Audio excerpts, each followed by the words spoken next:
Iran Israel যুদ্ধের প্রভাবে পুড়ছে কৃষকের স্বপ্ন, বিপাকে পড়েছেন রাইড শেয়ারের চালকরা। চলমান সংঘাতের কারণে মাঠে নষ্ট হচ্ছে চাষির ঘামে ফলানো বাম্পার ফলন। পরিবহনে তেলের অভাবে মৌসুমি ফলন ও সবজি বাজারের মুখ দেখাতে পারছেন না।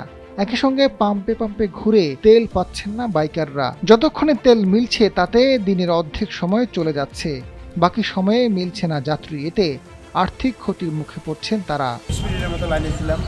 সবারই 300 টাকার করে তেল দিতেছে। তো আমার আগের গাড়িটা তেল নিচ্ছে, কিন্তু আমি এসে পাইনি।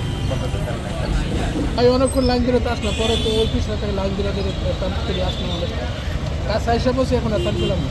রাইড শেয়ারের চালকরা জানান, আগে প্রতিদিন 1000 থেকে 1500 টাকা আয় হতো, এখন তা নেমে এসেছে অর্ধেকে। অনেক সময় লাইনে দাঁড়িয়ে থেকেও পর্যাপ্ত তেল পাওয়া যাচ্ছে না। এই তেল দিয়ে একজন পেশাদার চালকের সারাদিনের আয় তো দূরে থাক, নিজের খরচ চালানো অসম্ভব। আপনার যে বাংলাদেশ সরকার নাকি বলছে এখনো পর্যন্ত 28 দিনের তেলের মজুদ আছে।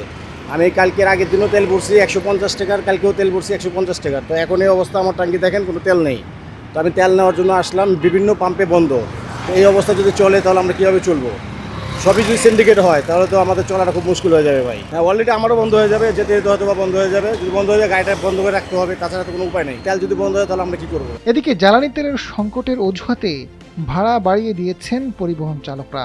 এতে উৎপাদিত টমেটো, তরমুজ, আনারস সহ বিভিন্ন মৌসুমি ফল ও সবজি ঢাকা, চট্টগ্রাম সহ বিভিন্ন জেলায় পাঠাতে আগ্রহ হারাচ্ছেন কৃষকরা। অনেকে উৎপাদন খরচের চেয়েও কম দামে বিক্রি করছেন সোনার ফসল।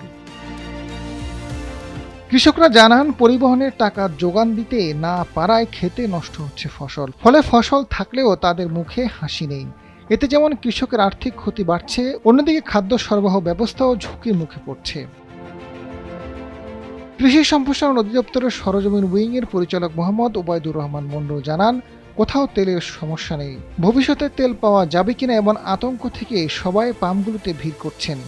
মাঠ পর্যায়ে জ্বালানি সরবরাহ নিরবিচ্ছিন্ন রাখতে জেলা প্রশাসক, উপজেলা নির্বাহী কর্মকর্তা এবং সব উপজেলা কৃষি কর্মকর্তা সক্রিয় আছেন।